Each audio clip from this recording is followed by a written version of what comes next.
The men who stopped a nuclear meltdown, Alexei Ananenko and the Chernobyl divers, April 26, 1986. Chernobyl, Soviet Union.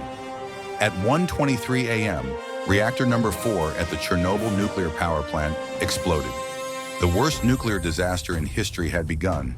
A massive radioactive cloud spread across Europe, and the meltdown was spiraling out of control. But something even worse was about to happen. A second explosion, 100 times bigger than Hiroshima, was imminent.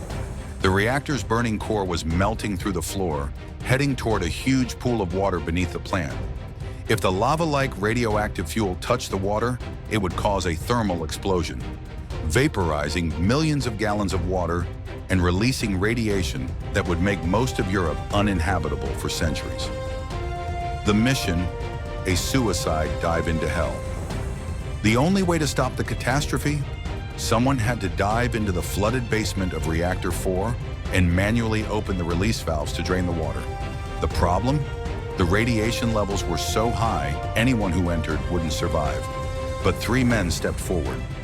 Alexei Ananenko, engineer; Valeri Bezpalov, mechanic; Boris Baranov, military officer, swimming toward death, wearing only thin wetsuits and gas masks. The 3 men waded through the radioactive water. Their Geiger counters screamed. Radiation levels were off the charts.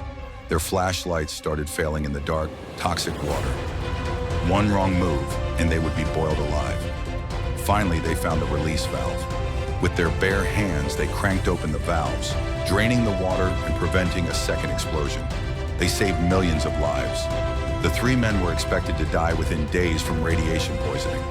But in an unbelievable twist, 2 of them, Ananenko and Bezpalov, actually survived for decades.